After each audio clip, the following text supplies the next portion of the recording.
14th under new management. O weary night, abate thy hours. Shine comforts from the east that I may go back by daylight, from these that my poor company detest, and sleep, that sometimes shuts up sorrow's eye, steal me a while from my own company. A Midsummer Night's Dream. Act 3, Scene 2. Kicky McGee was amazed that there had been no uproar over the November killing of the former ambassador to South Africa and his Bantu wife. There was only the usual DE briefing the next day, and Jarvis and Martinez seemed more interested in the kind of firearms used in the booby trap on the vehicle than in the double homicide itself. Look, doesn't it bother you that these guys killed a couple of people and you got them on tape or CD or whatever you use? She demanded incredulously. Wouldn't this be a good time to shut this thing down and start arresting people? You've got them on the Big M now. Christ, what more do you want? The 2 deaths were regrettable, certainly, said Laney Martinez. But as it happens, former Ambassador Whitman was a Republican and a political opponent of the president. And our chief is a Democrat and a Clinton supporter, of course. So it's not viewed by the Bureau as seriously as you might think. We'll choose our own time to conclude Operation Searchlight and move in, Kristin. Don't worry about that. We're actually glad this happened, because now the NVA will know that you can keep your cool when the wet work goes down, and they'll begin using you on more serious operations. Oh wow, just what I was hoping for, replied Kicky sardonically. Kicky was not yet aware that Linda Hirsch had grown impatient, and accordingly her handlers had already begun making arrests based on the evidence she had provided them, or what they had deduced themselves from the information she had provided them, and they had been doing so for several months already without telling her. She eventually picked up on it, and when she realized they were raiding NVA targets all around her, it drove her into even worse depths of despair than she had been living with since her ordeal as an undercover had begun. One day in January, she finally confronted Laney Martinez during one of her regular debriefings in the Justice Center interview room they used. "Are you just plain trying to get me killed?" she had yelled desperately. "These people are not fucking fools. By now they've got to know they've got a snitch on the inside somewhere, and they're probably looking for me. One of these days I'm going to get a call to go out on a hit with them, and it will be my own. Why didn't you at least tell me, damn you? So you wouldn't throw a panicky hissy fit like you're doing now." "Relax, Kristin," said Martinez dismissively. "We're being selective, and we're not arresting anyone who has had any extensive direct contact with you. There's no reason for them to suspect you. We've got to make some busts to justify the pretty hefty budget we're investing in this project. In you. That's the way this business works. We can't spend endless taxpayers' dollars for no results at all. Taxpayers' dollars, some of which have been going to you. You've been getting $500 a week tax-free ever since last summer, as I'm sure you know if you check your balance with that ATM card we gave you." "Yeah, it's a nice little nest egg now," admitted Kicky. "Too bad I can't draw any of it. We froze it to make sure you don't cash in and do a midnight flit on us, Kristin," said Martinez. "Don't worry. When this is all over, we'll unfreeze it and you will have enough to start a whole new life with your little girl wherever you want." Kicky had the strongest doubts that they ever intended to let her go, one way or the other, but she was trapped like a fly in amber and she simply couldn't figure any way out. The global positioning indicator was still in the ring on her finger, and they had made it clear to her that any attempt to remove it, or tamper with any of the monitoring devices on her person or in her cab or in her trailer would be regarded as a terminal breach of contract and would lead to evil consequences in the form of losing her daughter, and probably more electric therapy before she ended up going up the chimney in the Justice Center's secret crematorium. Kicky had asked Laney about the crematorium once, and the Hispanic woman had neither confirmed nor denied its existence. She had just smiled and said, "Gotta love that Patriot Act." So Kicky continued with her nightmare existence, snatching a few hours every other day with her daughter and her increasingly haggard and distraught mother, driving the cab for pocket money, and running various errands for the NVA in almost all of her spare time now, including more punishment beatings, arsons, and bomb deliveries, although no more outright assassination runs. The pressure was beginning to get to her. Sometimes her longing for the crack pipe or even a bottle of Jack Daniels, anything to escape into oblivion for a few hours, became almost overwhelming, and at night alone in her bed she had to jam a sheet into her mouth and bite down on it to keep from screaming. She couldn't sleep, but she refused an offer of sleeping pills from the police pharmacy. She was afraid that they might be construed as a violation of General Order No. 10 by the NVA, and also that they might be traced back to their source. But mostly she was afraid to sleep, afraid that she would wake up and someone would be standing by her bed killing her, from the NVA, from the police, from whatever hell existed. Her nerves were worn to fiddle strings. She wasn't eating properly, and although she didn't lose too much weight, her face was becoming haggard and hollow-eyed. Her police handlers either didn't notice or didn't care. Her NVA comrades did.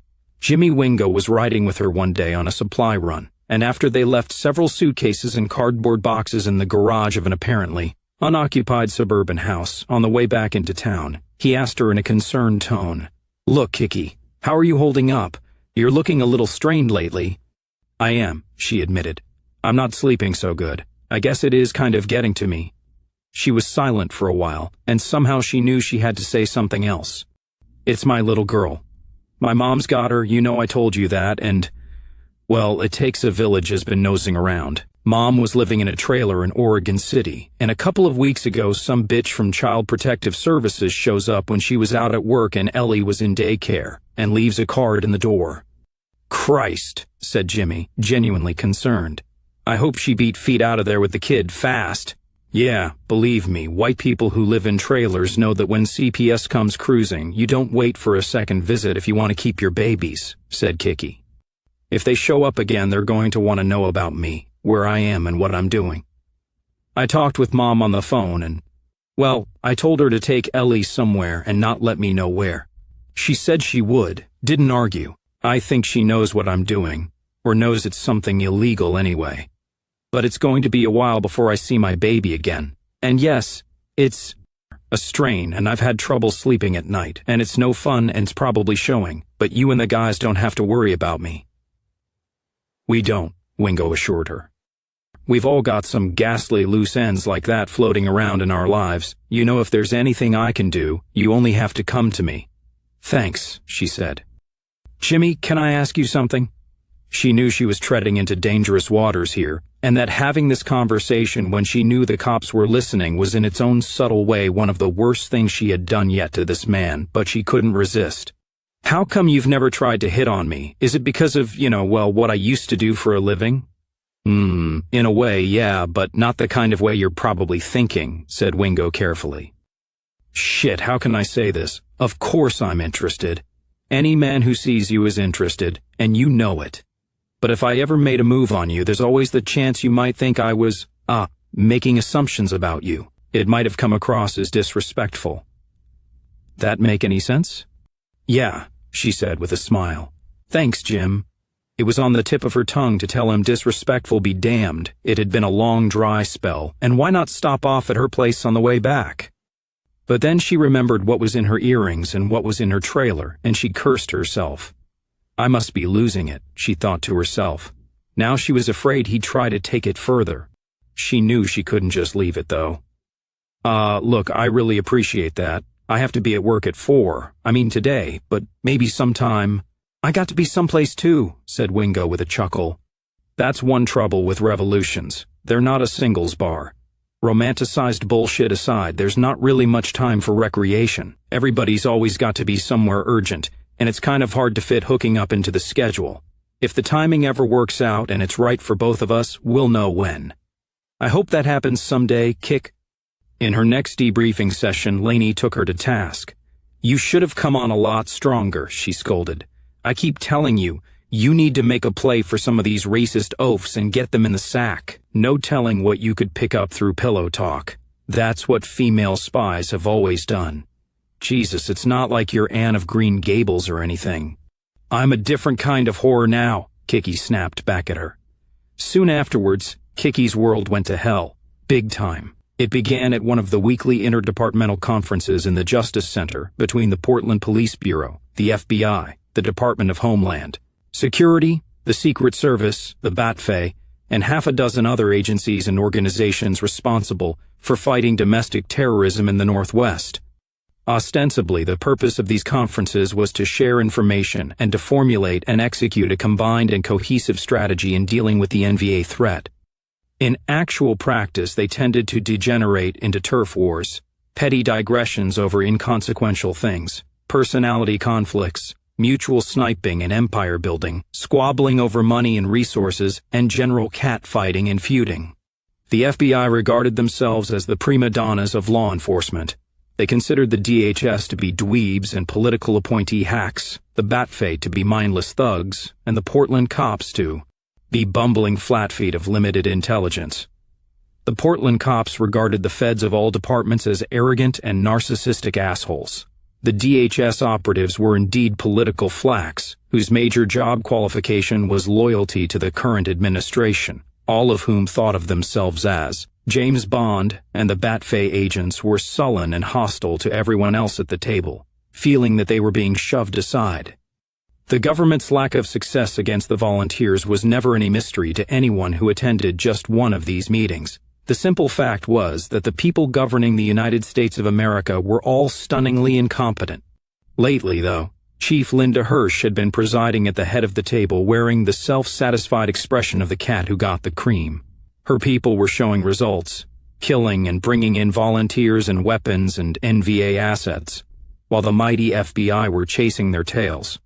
Portland FBI Special Agent in charge Elliot Weinstein, the late Rabang Miller's quondam lover, was mightily pissed off. He was a small and wiry Jew with a bristling reddish mustache, bulging eyes, and thick glasses that made him look like some comical Woody Allen character. He wasn't. He was one of the sharpest agents in the bureau, or he had been until the shit had hit the fan in Portland, and he kept coming up with a barrel of bupkis. Being baffled and run rings around by racist and anti-Semitic goyim, whom he held in utter contempt, enraged Weinstein to the point of madness.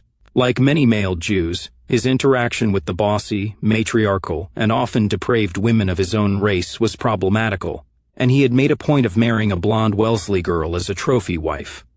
He found Hirsch's open lesbianism revolting, her physiognomy repulsive, and he recognized in her an ambition and ruthless drive to climb the American ladder equal to his own, which he mistrusted, and which made him wary and nervous. "Chief, once more I have to protest against the lack of coordination between the Portland police and the federal arm with regard to the operation you conducted in Midtown last night," he said in a sulky voice.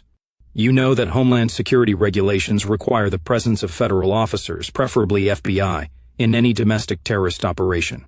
Your people are out there doing a cowboy act with no federal supervision or input at all. We bagged another racist, and with a little of my own needlework we were able to recover a dozen weapons and 10 pounds of commercial explosive. They didn't have time to move before we broke the son of a bitch," snapped Hirsch. "One would think that would meet with the FBI's approval. This is our city, Elliot, and we don't need your supervision to combat terrorist murder and hate crime here, nor are we obligated to share the credit for our own success and professionalism with you people." "That's not all you're not sharing," muttered Weinstein's director of operations, an overweight and seedy-looking agent with a red boozer's face and blue broken veins in his nose named Don Farley. Farley was a short-timer who was about to complete his 20 years, draw his pension, and head for a cushy job in corporate security or somewhere in the bowels of the federal bureaucracy, one that would hopefully not interfere with his drinking as much as his present post. He was sticking it in Portland for the extra $1,500 per month hazardous duty pay. With 2 ex-wives as well as his current spouse, several children going through college, and a mountain of credit card and mortgage debt that was massive even by American standards, he needed every penny he could scrape together, although the tension of life in the NVA's crosshairs had driven him into the bottle even more so than was usual for him. There were bets around the FBI office as to when Farley would go down for his first heart attack. Weinstein didn't like Farley or trust him, and he had tried several gambits to get rid of him or at least ease him out of the due slot, but although Farley was a sloppy law enforcement officer, like many bureau lifers, he was an adept at inter-office politics and intrigue, and he had accumulated enough juice to stay firmly in the saddle as due. Linda Hirsch's eyes flickered briefly, and then she turned abruptly to a list of vehicles and license numbers stolen in the Portland area in the past 2 weeks, and which might be in NVA hands. To someone used to her ponderous and inscrutable meeting persona, it was as noticeable as if she jumped like a scalded dog, and Weinstein picked up on it. His eyes narrowed, but he held his peace for the moment. When the lunch break came, he tracked Farley down in the Justice Center bar and grabbed his coat lapel, spilling scotch and soda over his already stained shirt front. "Hey," yelped Farley. "What the hell was that cryptic crack you made about Portland PB not sharing?" demanded Weinstein. "Not sharing what? It seemed to get under Hirsch's skin, whatever the hell you were talking about." Just water cooler scuttlebutt," said Farley with a shrug. "The kind you'd pick up yourself if you'd be sociable, hang out with the guys after work and hoist a few cold ones like a normal person. It's probably just bullshit." Weinstein restrained an urge to put his hands around his subordinate's waddled neck and start squeezing. "What is probably just bullshit?" he asked, forcing himself to be calm. "Portland PB is supposed to have somebody on the inside with the NVA." Weinstein looked at Agent Farley strangely. Behind his spectacles, his eyes goggled dementedly. "And you did not see fit to tell me this?" Weinstein choked out, his voice rising to a maniacal scream. "Cool your jets, man," said Farley in irritation. "I would have said something if I thought there was a damned thing to it, but it's crap. Gotta be crap. Jesus, Elliot, come on now. If we can't get anybody inside, trained agents with years of undercover experience, how the hell are the local yokels going to do it? It's just jealousy, probably comes from those apes in Batfay who can't stand seeing their thunder stolen. The Portland cops are on a lucky streak, sure, but that's all it is. If they had somebody inside, do you think they wouldn't have busted the heavy hitters like Coyle and Jackson and Lockhart and this mysterious Oscar character we keep hearing whispers on the wind about?" Farley was a fool. Elliot Weinstein was not. He went back to his office, closed the door, held his calls, sat behind his desk, and went over in his mind everything that had happened over the past 6 to 8 months, all the lucky busts and raids that the Portland Police Bureau had managed to pull off, as well as the increasingly transparent excuses given for those successes. He analyzed and assessed it all, and he knew. He spent the next several minutes kicking himself in his mind for being so slow on the uptake as to not have figured it out on his own. Then he rose and walked down a long series of corridors and into Linda Hirsch's office. "Is she in?" he asked her receptionist. "Never mind, I hear her." He walked into Hirsch's office and stood in front of her desk, waiting for her to get off the phone, looking down at the chief like a basilisk of doom. When she hung up, he did not wait for her to speak. "The game is up, Linda. I want your informant. I have the legal right to him under a string of regulations that you know as well as I do. And if you try to withhold him from me or feed me a line of bullshit, I will call the Director of Homeland Security personally, and he will come out here. We will have a sit-down, and when we stand up, you probably won't be employed any longer. You know I can do it, and I will. It's over, Linda. Who is he?" Hirsch stared at him in baffled rage, but she knew it was over too. She sighed and scowled. "It's not a he, it's a she replied. Half an hour later, Detective Sergeant Laney Martinez and Detective Sergeant Jamal Jarvis were seated in a conference room with Chief Hirsch, Elliot Weinstein, and Special Agent Don Farley. It was hard to say which of the 3 Portland cops were the most angry and horrified and chagrined, but they all knew they'd been busted, and it was time to put as good a face on things as possible and salvage what they could before the FBI commandeered Operation Searchlight completely. Laney explained things in her usual cool and professional manner. "The undercover operative in question is not a police officer. She is an ex-convict, a prostitute and former drug addict who is cooperating with us for 2 reasons: to slither out of a first-degree murder charge wherein she killed her pimp, and also because we now have custody of her 2-year-old daughter. She is a very reluctant informant. She is subject to all of the psychological and personality problems you would expect from someone of her background, and she is completely terrified of the people she's with, as well she might be, since if she were even suspected of being a snitch, she would be murdered without a second's hesitation on their part. The girl is a bundle of raw nerves, and she requires very careful handling. Agent Weinstein, I know you're not happy that you weren't informed of the operation, but I recommend in the strongest possible terms that you keep Sergeant Jarvis and myself on as her handlers, at least for the time being until you can transition to your own team.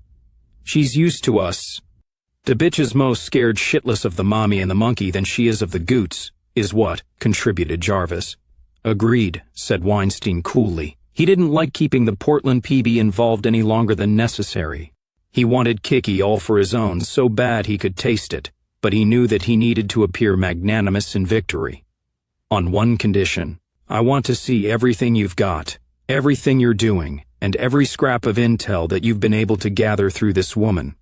So they took the two FBI agents to the inner sanctum, the janitorial supplies suite in a remote part of the Justice Center, and Weinstein's jaw nearly slammed into the floor when he saw the huge organizational tables with photographs, file reference numbers, neat little boxes, and flow charts that now covered 2 walls of the operational center.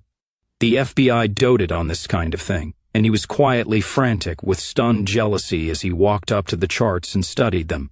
Okay, the 2 brigades I get, we know that much. But 1st Battalion, 2nd Battalion, 3rd Battalion?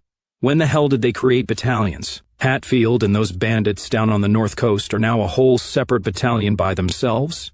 And all these others? Who the hell are these guys? Farley was studying the org charts in fascination. Jackson I know, Racine and Carter Wingfield I know, Coyle I know, but who the hell is this guy Hannon? We thought 2nd Brigade was commanded by somebody named Wagner? One of Hannon's code names, said Laney. My God, who are all these people? Weinstein muttered to himself. What is all this? He asked, gesturing to a large map of the greater Portland area on a corkboard studded with black, red, green, blue, orange, and yellow pins, as well as 1 white pin. Black are NVA murders and red are bombings, which I'm sure you can figure out from the locations, said Chief Hirsch. Green are suspected arms dumps, which we have under intermittent surveillance as much as our manpower allows, and as far as we can do without exciting suspicion and blowing cover. Blue are suspected NVA safe houses. Orange are the addresses of suspected terrorists, although those change all the time and we can't guarantee their accuracy for more than a day or 2. Yellow are reported sightings of the Jack of Diamonds sniper, Jesse Cat Eyes Lockhart, who is a person of especial interest to us. Detective Andy McCafferty walked up to the board with a sidelong glance at the FBI agents and moved the white pin to a different spot on the board. What's the white one? Asked Weinstein. That's the present location of Sharkbait, our code name for the Undercover, said Laney. Her real name is Kristin McGee, her street name is Kicky, and her volunteer name is Comrade Jody. We have a GPI on her all the time, of course, as well as fiber optic sound and occasional video monitoring. But we find that keeping her marked on the board gives an added perspective. Nice code name for an NVA snitch, chuckled Farley grimly. We like it, said Laney neutrally. How specific is your intel? Asked Weinstein, shaking his head. For example, do you have any idea who killed Ambassador Whitman and his wife outside the Nordstrom department store in November? Andy looked at Laney, who sighed and nodded her head. Yeah, we know, McCafferty told them. That was Billy Jackson, Jimmy Wingo, and our girl. Actually, we have the whole hit recorded on digital audio. What? Shouted Weinstein in astonishment. You want to hear it go down? Asked McCafferty. He provided 2 sets of headphones, and Weinstein and Farley sat with their jaws gaping while they listened to the soundtrack of the double hit and the subsequent ditching and booby-trapping of the vehicle. Oh my God, you're years ahead of us, muttered Weinstein. We got our shit together, agreed Jarvis. I would like to point out that the audio clearly indicates the murder of the ambassador was a crime of opportunity, and we had no chance to intervene. Began Linda Hirsch. Never mind that, said Weinstein, waving it away. Hillary never liked Whitman when he was in the State Department. He was a Republican, and she sent him to South Africa to get rid of him.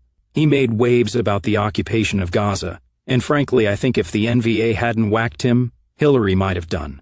She's getting more and more impatient of contradiction. Of course you have to preserve this undercover at any cost. Don't worry, I get it. Now let's get down to cases. You people have been using this woman for nickel and dime shit. It's time we got her up higher on the food chain, and I have just the right starting point. The Bureau doesn't have this kind of human intel, true, but we do have some sources of information through phone and internet monitoring, and our analysts have gotten pretty good at tracking the chatter and cracking the revolving codes these guys use. Not good enough to get ahead of them, but good enough to get a whiff of things now and then, and we've got a Portland whiff. You know about the plans that are on the drawing board in Washington for a federal anti-terrorist police organization? We've heard rumors, said Hirsch sourly, sensing an upcoming reduction in her authority when a federal paramilitary army descended on Portland. So have the NVA, apparently. We've picked up a buzz that a high-ranking Army Council member is on his way down from the Seattle area sometime in the next few days for a sit-down with the local warlords here in Portland to discuss the matter. This is one occasion when we can be reasonably sure that a lot of their heaviest hitters are going to be in the same room together somewhere. We need to find out where, and we need to get our girl in there. Listening in somehow, or at least get the meeting wired. If the fish look big and tasty enough, we move on them. Our girl is she now? Thought Laney bitterly. Were you planning on sharing this interesting bit of information with us? Asked Linda Hirsch with asperity. I don't think you're in any position to throw stones about not sharing information, Linda, replied Weinstein sarcastically. Sergeant Martinez, you're in the enviable position of being the American law enforcement officer most familiar with the day-to-day operations of these people. Surely there has to be some way we can insert the undercover into this meeting? This isn't a video game, sir, said Laney, tight-lipped. We can't move her across the screen and have her do flips and throw fireballs with a flick of a switch or touch of a button so she can break through to the next level. Right now she's just a foot soldier, a driver, an errand girl. I'm still not sure that they trust her fully, which may be one of the reasons none of them has approached her sexually yet. She hasn't even been issued a permanent NVA weapon. They give her a pistol every time she goes out driving for them, but they take it back afterwards.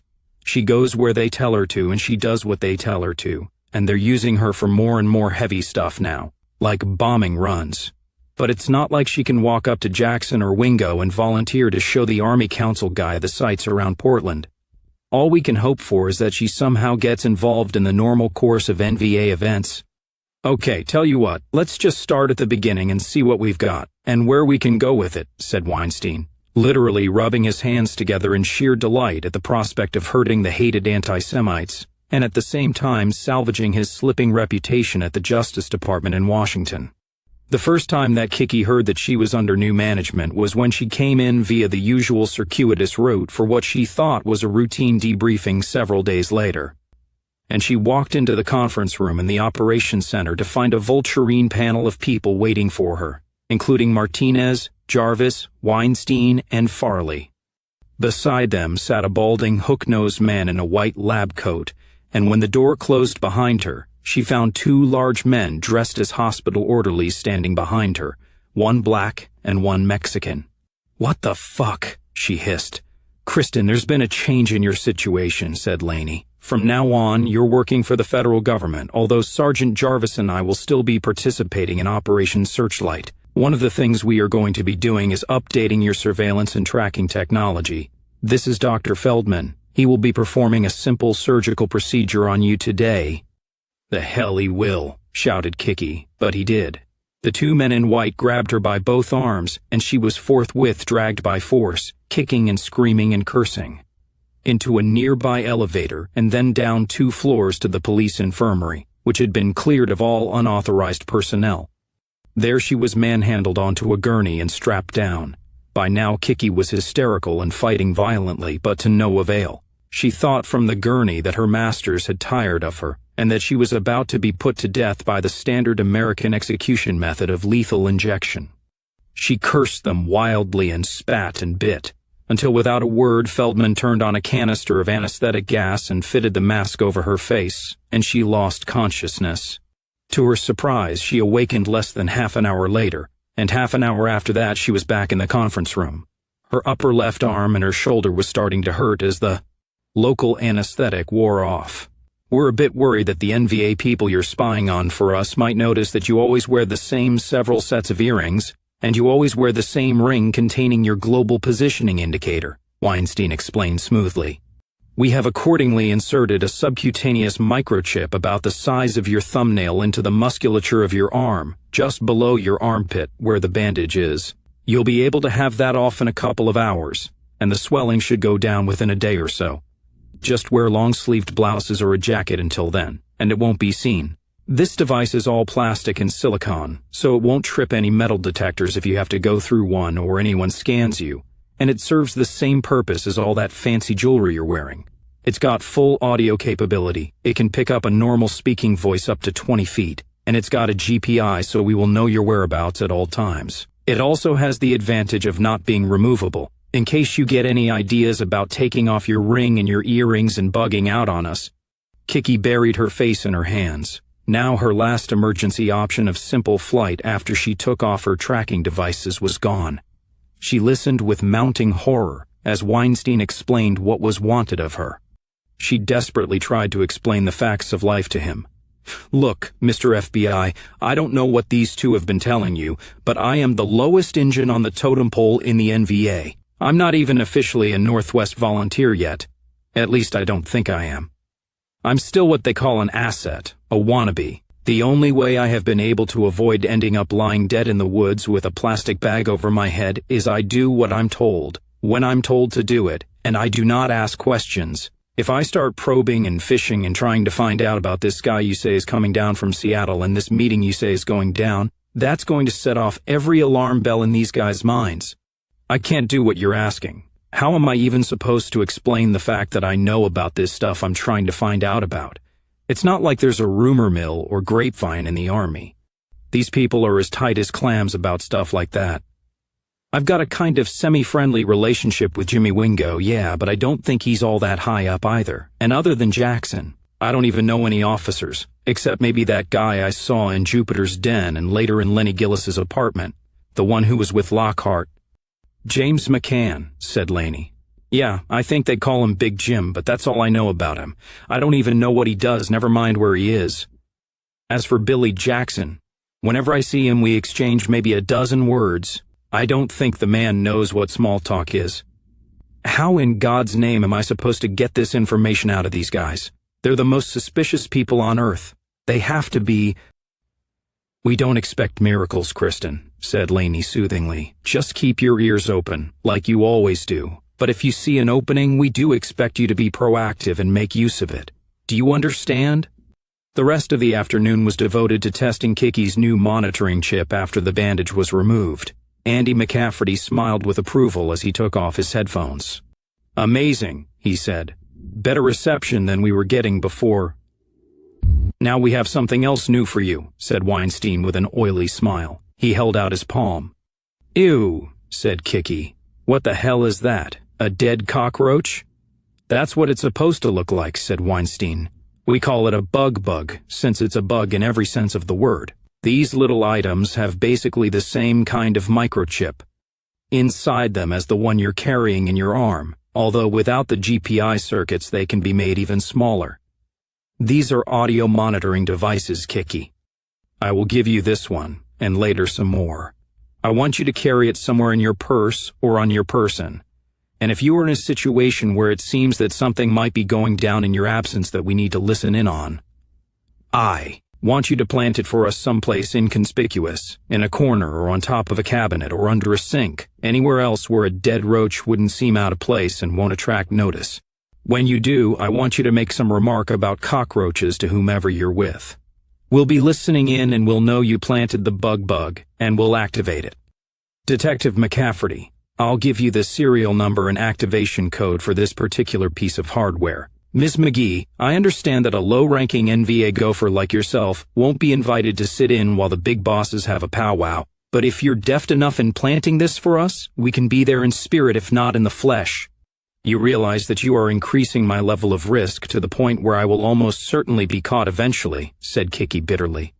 "What do I get in return, and when does all this bad craziness end? When can I take Ellie and my mother and get the hell out of here?" "We'll up your pay to $1,000 a week, tax-free of course," said Weinstein. "That's no problem at all. That's no damned good if I can't draw any money out of the account," snapped Kicky. "I'm asking you again, when the hell is this going to be over?" "Oh, it's not going to be over for a long, long time, Miss McGee," said Weinstein. "You've got a long and fruitful career as a domestic terrorist ahead of you as long as we can stretch it out. Don't worry about your safety, my dear, because believe me, I will treasure you. You and I are going to go far together, little shiksa." Even more than the FBI agent's words, Kicky was perturbed by something she detected in the goggling brown eyes behind the spectacles, the familiar first glint of lust. Jamal Jarvis picked up on it too, and his white teeth flashed grinning in his black face. He had never dared to put the moves on Kicky, either out of career considerations, or possibly because Laney Martinez always made sure he was never alone with her. but he clearly found the thought of Weinstein nailing her to be a pleasant one, even if he could not. "Yeah, you gonna fuck dat little piece of pale tattooed pussy, ain't you, Jew boy?" he thought gleefully.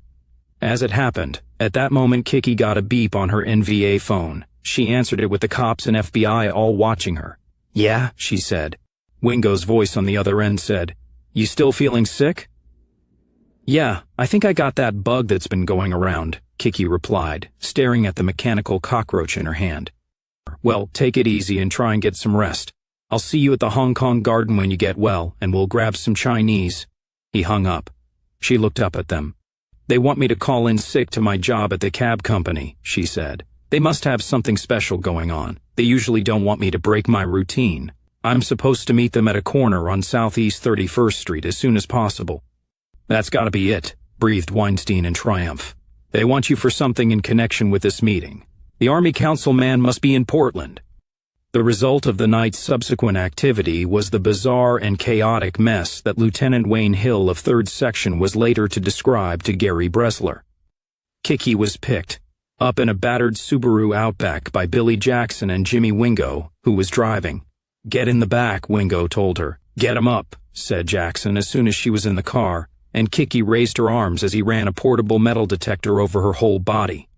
Kicky was by now used to being periodically scanned. She knew it was a standard precaution, and was no more unnerved by it than usual. She was wearing a pullover sweater that concealed the new red bump below her left armpit, but the detector missed it. There was the usual bleep when it went over her handbag, and Kicky turned it out to show her keys, coin purse, and the usual assortment of junk. Jackson folded the detector and put it away, then handed her the usual 9mm Beretta in an interior clip holster and an extra magazine. "One up the spout, safety's on," he said. She put the gun inside her belt at the small of her back and stuck the loaded magazine in her back pocket. They drove to a nearby elementary school parking lot and met Levon, who was driving a dark blue Nissan. Levon got into the Outback with them. "Okay, here's the program for the evening," said Jackson. 2 volunteers per car, boy-girl in each, girl driving one, boy the other. We've got full tanks of gas, and we're going to go cruising around town in a circle until I get a call from Oscar. Then we're going to go to a place where he tells us to go, and I will check it out. If everything looks copacetic, I give him the all clear. Some of our comrades will then arrive and hold a little get-together, which should not last more than a couple of hours max. During this time, we will be hanging in the area, a little cruising, a little strolling on the street, whatever seems appropriate to keep us around, but unnoticed. We'll be keeping an eye out for any unpleasant party crashers who might want to interrupt our friends' evening. When they leave, we leave. Simple. Thumper and Levon go in the Nissan, Jody rides with me. Kicky felt the phone in her waist holster vibrate. She could almost feel the tension and anticipation back in the operations center. It was even greater than she knew. "Oscar," said Farley, his beefy red face between his headphones slack with surprise. "My God, maybe she's going to meet Oscar tonight?" "That would make sense," agreed Weinstein. "We don't know exactly who or what Oscar is, but we know he's mucho potente, a major player." "That's muy potente, sir," said Laney in annoyance. "Maybe he's the Army Council honcho?" suggested Jamal Jarvis. Don't think so," said Laney. "She's picked a few vibes about Oscar before. He's some kind of spook or intelligence officer. Sounds like 3rd Section, I think." "Oh God, if we can actually catch a 3-Sec operative," gasped Farley in almost orgasmic anticipation. "If we can catch him, we can use him to zero in on the big fellow himself," said Weinstein grimly. Matt Redmond, former DEA agent, former state detective from North Carolina, now head of the NVA's entire intelligence apparatus, along with his bitch wife Heather Redmond, killer of FBI Assistant Director Charles Bennett, and morally responsible for the death of Special Agent Andrea Weinman and a dozen other agents as well, and that was back in the days of Clinton the First, never mind now. 3rd Section are the real badasses, the heaviest hitters and assassins of all. Farley, get hold of our SWAT guys and scramble them. God damn it, Elliot, this is still technically a Portland PB operation," howled Linda Hirsch. "She's our fucking snitch, and I will not let you just come swaggering in here and grab everything for yourself. If there are high-ranking terrorists meeting tonight, then let us go in, and at least have the decency to split the press conference. If it's going to be my last..." Weinstein sighed. Oh, all right, damn it, no time to argue. How soon can you have a ready response team for us, Chief? But this is the last time, and you yourself stay here. No, let her come, Elliot, joked Farley. Big lady like the Chief would be great cover for me to hide behind. Yeah, that's where we usually find you fed motherfuckers when it comes time to throw down, growled Jarvis. Hiding behind our cop asses. Billy Jackson drove the Subaru, and for once Kicky got to ride along as passenger. But he was no more inclined to small talk than ever before, and Kicky wisely did not attempt to pump him for information as to what was going on. She figured she would find out soon enough, and so her conversation consisted of pointing out occasional police vehicles, to which Jackson inevitably replied, I see them. Finally she said, Do you want me to just shut up about cop cars, sir? Not at all, he said seriously. 2 pairs of eyes are always better than 1. You might see one that I don't. When you're not driving, you should always be observing. Finally a call came in on Jackson's cell phone. He listened briefly and said, Okay. He pulled off into an office parking lot, and the Nissan followed and pulled up beside him, Wingo in the passenger seat. It's McMinnville, Jackson told him. Follow me. When we get there, I will park and Jody and I will go into the premises. You guys park and stand watch. We should be in there 5 minutes or so. When I come out, if everything looks cool, I'll let Oscar know. They pulled out and started heading westward into Yamhill County, still a semi-rural area that had not yet been completely swallowed up by the greater Portland metropolis. Kind of far out of town, isn't it, sir? Kicky ventured to ask. I don't think they wanted this meeting in the middle of the city where E&E might be difficult if it breaks bad, said Jackson. He said no more, and Kicky kept silent. You have a van or something big enough for the monitoring gear? Asked Weinstein back in the operations center. Oak Harbor moving van, Agent Weinstein, said Laney. It's got all the wires and hookups, and also room for some troops. Okay, let's roll, said Weinstein, who had already sent Farley for their own FBI body armor, ID jackets, and a pair of M16 seconds. We'll track them from the van. When the 2 NVA scout cars arrived in McMinnville, it was dark. They cruised down North Adams Street and Jackson pulled over beside a storefront that seemed to be empty. Follow me, he said, getting out of the car, taking with him a small green plastic sports bag. Kicky did so. They went down an alley and found a small parking lot with 2 or 3 vehicles. Jackson did a quick count of the spaces and looked along the residential street behind the store for more. Okay, looks like enough parking. Let's go inside. The rear door of the store was unlocked. Jackson turned on the lights, and Kicky saw that the store was apparently under renovation, with piles of lumber and masonite drywall lying in stacks, unplastered walls, joists, etc. There have been people working in here at night, so we should be able to risk the lights for a few minutes, said Jackson. He went into the back room and saw that a folding table had been set up with 8 folding metal chairs around it. Okay, the setup crew's been here, said Jackson. He took out his metal detector and also a strange electronic meter-looking instrument. I'll check for bugs. You take a look around for anything that appears odd or out of place. Anything that might constitute a security risk. Kicky did so while Jackson scanned the place for monitoring devices. There's some stairs here leading to the 2nd story, she said. We'll have men up there, but go take a look, called Jackson. Kicky went upstairs and found a small empty apartment, its door unlocked, with cheap plastic and metal furniture, a sagging double bed in the damp and musty bedroom, several moldy objects and a turned-off refrigerator that had once been edible. She turned on the lights, looked around, and came downstairs and into the back room with a table and chairs. I don't see anything that looks dangerous, she told Jackson. Okay, the company commander replied. He closed his metal detector and then shut off the meter and returned them to the sports bag. He stepped out into the shop area and opened his phone, and spoke briefly in a low tone to someone on the other end.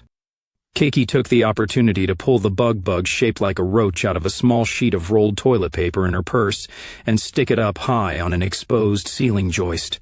Jackson stuck his head back inside. I just told Oscar everything looks clear. Let's go back to the vehicle. Yeah, nothing here but the cockroaches, said Kicky in a firm voice, not too loud. As she was getting back into the Subaru, she felt the phone at her hip vibrate, and she knew that she had been heard, and that McCafferty had activated the listening device. They pulled into a parking space about a block away from the empty store, where they could get a clear view of the front under the streetlights. Jimmy and Levon cruised by in the Nissan and disappeared from Kicky's sight. Jackson got a call on his phone a minute or so later. All right, they're in place. The comrades who will be meeting are now on their way from their various locations. Before we begin, you and I are going to go down to that espresso shop and get one small cup of strong coffee each. Not a large one. While we are there, we both use the bathroom. This is going to last several hours, and I don't want either of us to have to take a potty break and thus be out of position if anything breaks bad. Hence the small cup of coffee only. You damned sure don't want to be caught in a firefight with a full bladder, or you'll piss yourself. You won't mean to, you may not even know it, but you will. A couple of rules in the life. Anytime you get a chance to sleep, take it, and anytime you get a chance to empty your bowels and bladder, take it, even if you don't need to. You never know when you'll get another chance.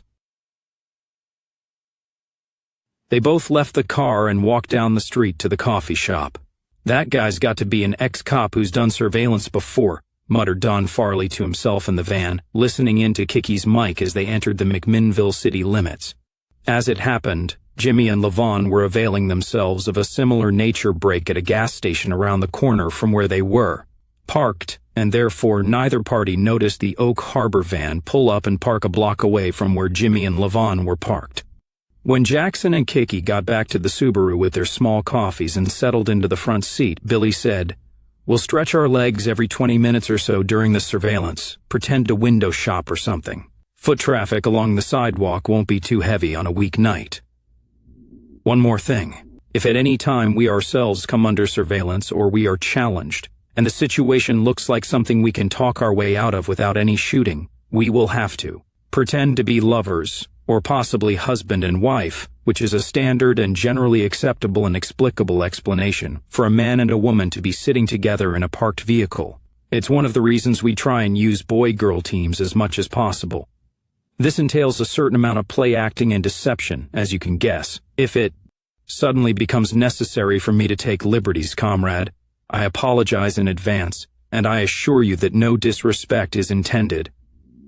Yeah, okay, said Kicky, bemused. "Jesus, that guy sounds like he has a 2x4 stuck up his ass," commented Farley, listening on the headphones. "Mutafuka probably gets off on killing people, not fucking women's," said Jarvis. Actually, Jackson is supposed to have become involved in the NVA when his fiancée was abducted, raped, and murdered by two African-American men on the morning of their wedding day, said Laney. The perpetrators forced her to ingest a lye-based drain cleaner after they sexually assaulted her.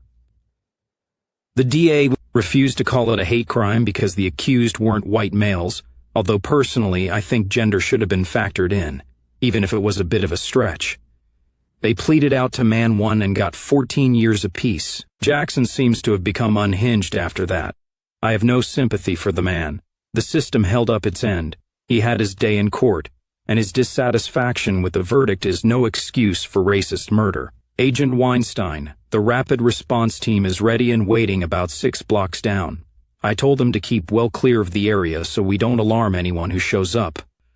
I do suggest that if you intend to keep Operation Searchlight going, I pass the word that the Subaru with our operative in it be allowed to escape in the event of our moving in. Okay, said Weinstein. In the Subaru, Kicky said casually, I suppose Jimmy and Levon will have to do the same if someone knocks on their windows? Yes, said Jackson. Don't worry, Jimmy's into you, not Levon. Did he say that? Asked Kicky with a gulp. Jackson's smiles were infrequent, chilly and wintry when they did occur, but Kicky saw one now in the glow of the streetlights. No, he didn't say anything, but I make it a point to observe the volunteers under my command. That's one of the reasons I took you with me tonight. This is an even more important mission than usual, and I have to make sure everyone stays professional. And, how would Levon feel about getting professional with Jimmy? I thought her and Kevin were... I'm sorry, I know that's a stupid thing for me to say in circumstances like this. I know this is supposed to be a revolution, not a Harlequin romance paperback. Kevin is Levon's brother. Levon's man is in prison, doing life without parole for hate crime, said Jackson gently. The only chance she has of getting him back, ever, is for the NVA to win. She is elected to remain faithful to him, and we all respect that. Jimmy would never be unprofessional with her, nor would I allow such a situation to arise. A dark van slid by them in the dark and Jackson's phone beeped. He answered it, spoke briefly, and hung up. "That's Oscar," he told Kicky. "He's going in first and then the rest of them." Kicky stirred nervously. She wondered if Oscar would find the hidden bug. Meanwhile, on the other side of town, Hector Lopez, Alfonso Cardozo, Manuel Artiguez, and Benicio Rodriguez had just stolen a BMW and were now cruising along, knocking back a case of Coronas and smoking some weed. By the time the other vehicles cruised past and turned the corner to park in the rear of the storefront, the four cholos were in the process of robbing a liquor store and pistol-whipping the owner. In the Oak Harbor van, the Portland detectives and FBI were listening intently both to the conversation going on between Kicky and Billy Jackson, and then when they heard the door of the shop opening, listening to the bug Kicky had planted. There were several minutes of muffled sound of people moving around and low conversation, inaudible, and then the rear door opened and others came in. "Good evening, sir," came a clear male voice. "How was the trip down?" "Evening, Oscar," came another man's voice. He sounded older.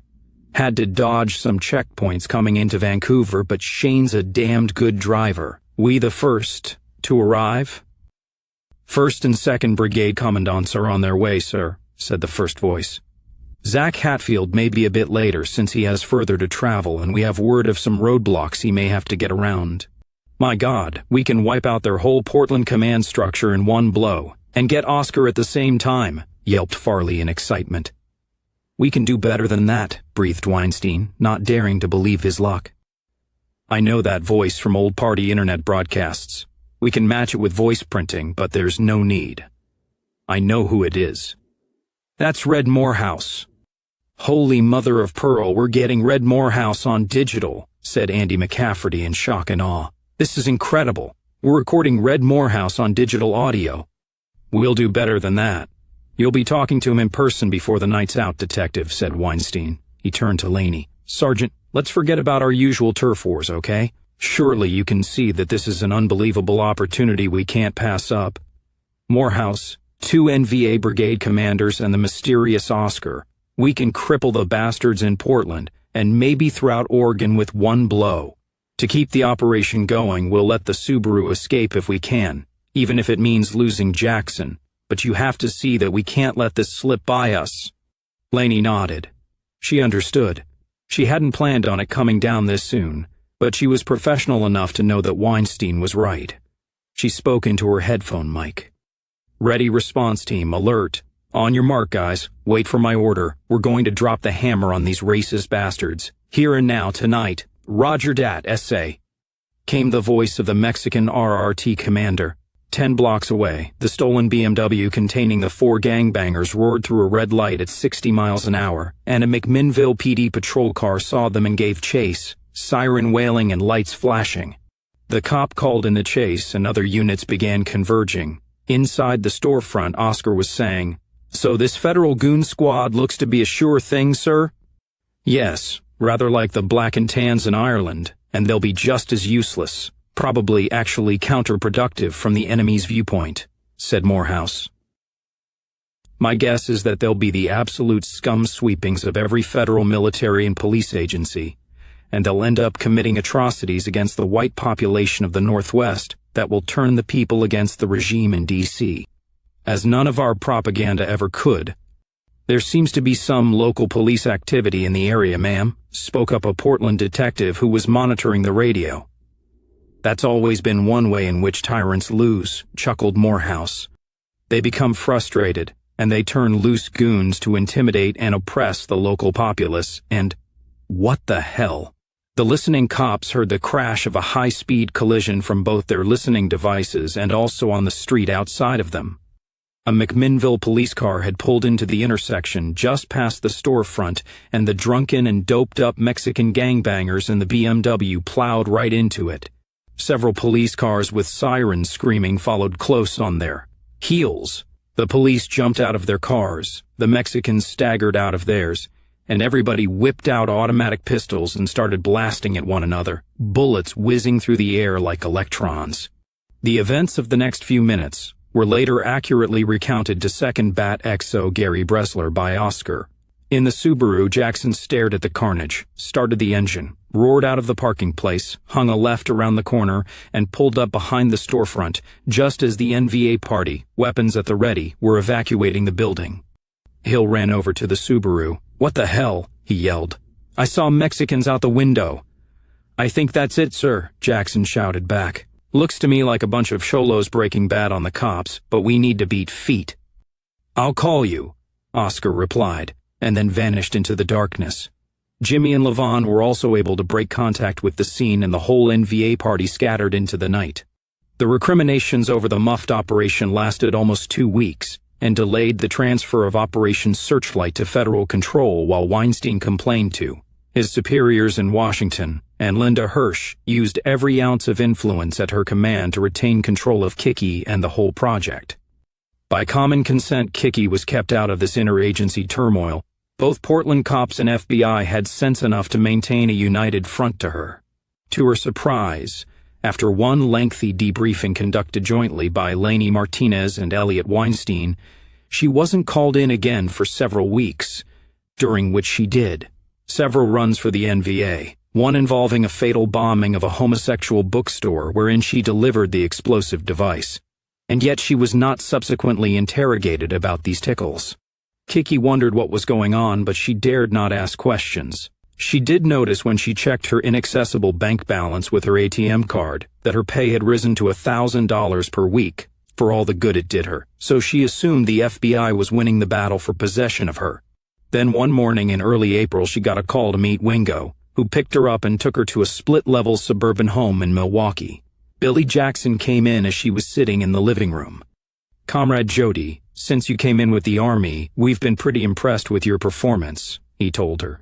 "We want you to drive for a very special comrade today." The door opened behind him, and a lean and handsome young man with auburn hair and devil-may-care blue eyes stepped into the room.